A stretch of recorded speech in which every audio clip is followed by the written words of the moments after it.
Hi everyone, I hope you're all keeping well. There are some big things in life and in the news these days that can understandably drown out other happenings, including from the world of wildlife conservation. And we're here to help keep some of those things on the radar. July has been a busy month for bears, including a government decision not to restore grizzly bears in the North Cascades here in Washington state. And if you're a regular listener to The Wild, you'll know I've spent a lot of years working for these bears. It's an issue near and dear to my heart. So I wanted to share a short interview I did on this subject with Kim Malcolm. She's the local host of All Things Considered on KUOW in Seattle. Also in the interview, a brighter story of bears, and perhaps the most famous grizzly of all. I hope you enjoy it. Fewer than 10 grizzlies are thought to live in the North Cascades wilderness, and they won't be getting any help from the federal government. Last week, the U.S. Secretary of the Interior, David Bernhardt, announced his agency would not move forward with a plan to reintroduce grizzly bears to north central Washington, citing overwhelming public opposition to the plan. Chris Morgan is here to share his thoughts on the decision. He's a bear ecologist and the host of KUOW's podcast, The Wild, and he's been working on the grizzly bear restoration project for more than 2 decades. Chris, thanks for talking with us. Hey, Kim. Nice to be here. Thank you. So you know the North Cascades very well. Tell us, what's the current state of grizzly bears right now in that area? Yeah, it's an amazing place on our doorstep, this 10,000 square miles of really wild country. And no matter how wild it is, there's only a few bears there, fewer than 10 grizzly bears left, maybe even 2 or 3 of them. So one of the rarest populations, most endangered populations of grizzly bears in North America that have lived there for 20,000 years. And there are significant species to local Native American, indigenous people and cultures, and it's their native home here, but they're highly threatened. And I know that this is something that you've been working on for years to restore the number, to build up the number of bears in this area. What did you think when you heard the news? In some ways, it's not a surprise that these bears are being left behind and abandoned by this current administration that doesn't seem to do very much in terms of environmental protection, to put it mildly. And so grizzly bears have fallen down the list of priorities for them. So it's pretty devastating to hear. But on the other hand, grizzly bear restoration in the North Cascades is very much this roller coaster ride that those of us who have been involved for a lot of years on this, and there's a lot of amazing organizations that focus on these grizzlies, we're kind of used to that roller coaster ride. And the hope is that the Endangered Species Act, which protects this handful of grizzly bears, will be the one that wins out in the end. And if that's the case, the government's obliged to help them.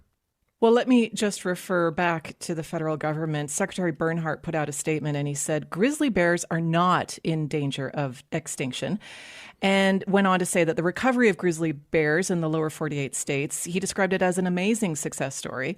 So my question for you then is, if grizzlies are managed with success in other parts of the country, as he says, then why is it important to grow the population here in the North Cascades?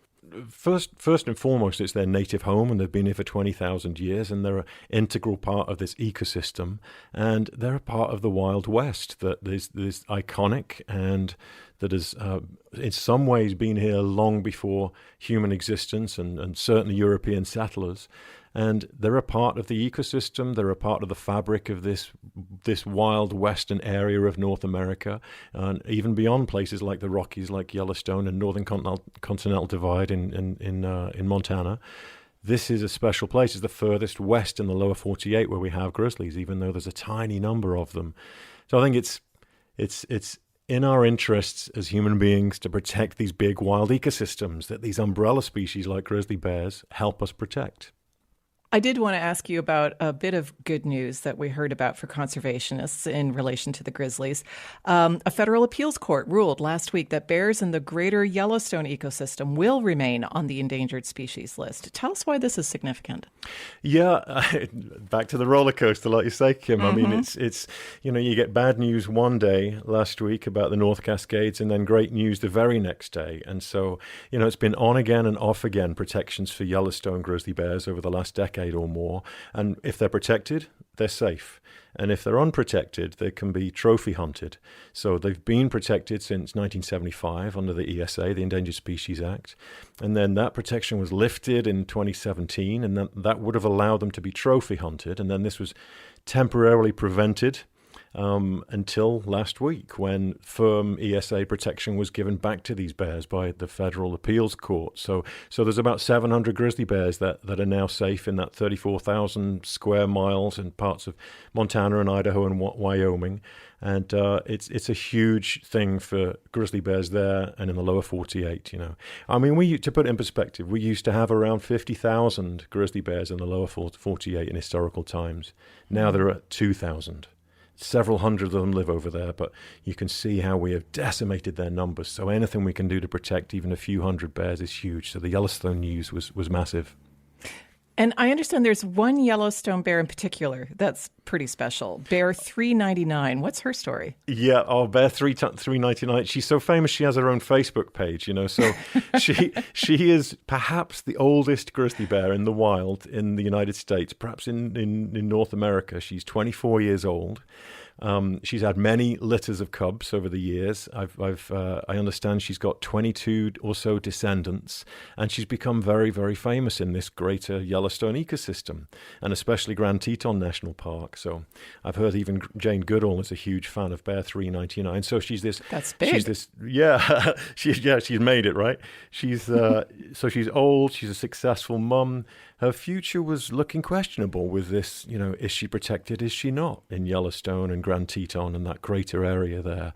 And she emerged this year, and this is the surprising part, as a 24-year-old grizzly with 4 brand new cubs. Oh. And it's just incredibly touching to me to think that she's emerged into the world. As of last week now, she and her new cubs are protected. And it just seems to be the way it should be in a place that's as iconic and wonderful as Yellowstone, doesn't it? Yeah, and she is getting famous. I found her on Twitter, and I started following her today. She's at Grizzly Bear 399, in case anyone's interested. I don't know how she taps out her messages with those. She doesn't have opposable thumbs or anything, but yeah. She's been pretty quiet recently, but, like you said, she's had cubs. So the kids are keeping her busy. Yeah, exactly. Chris, there's good news, there's bad news in the bear world. What do you take away from these changing stories? Well, one thing is that nothing happens passively in the world of conservation and protecting our planet and grizzly bears and everything that comes with it, whether it's species or places. I think we've all got to keep our eye on the ball when it comes to the protection of these wild places. And, the current administration has not been kind to environmental laws and wild places and species. And we've just got to be present, as a society, as a community, and knowing that these intact ecosystems or wild places are important for all of us and not just the animals that some people love. We've just got to be mindful of that, I think, every day. Chris Morgan is an ecologist and the host of KUOW's podcast, The Wild. Chris, thanks for doing some bear talk with us. Thanks so much, Kim. And just a note to add here, after last week's federal decision to not reintroduce grizzlies to the North Cascades, Washington Congressman Dan Newhouse cheered the decision, saying homeowners, farmers, and small business owners did not want grizzly bears in north central Washington. I hope you enjoyed my interview with Kim Malcolm on KUOW. I just wanted to add that the statement that Congressman Newhouse made doesn't reflect the fact that polls have shown a vast majority of people in Washington state support the return of the grizzly bear to the North Cascades as part of our natural heritage and the ecosystem here, and as something important for future generations. Of the people who oppose, some are more fearful of government regulations for endangered species than they are the bears themselves. Like so many things in life, it's complicated. And this is not the last we'll be hearing about the return of the grizzly. If you want to hear more about the ups and downs on grizzly bear conservation in the North Cascades, check out the Wild episode we did titled Ghost Bears of Washington State. A roller coaster for sure. On the next episode of The Wild, we have something a little different planned. I think you'll like it. I'm Chris Morgan. Thanks for listening.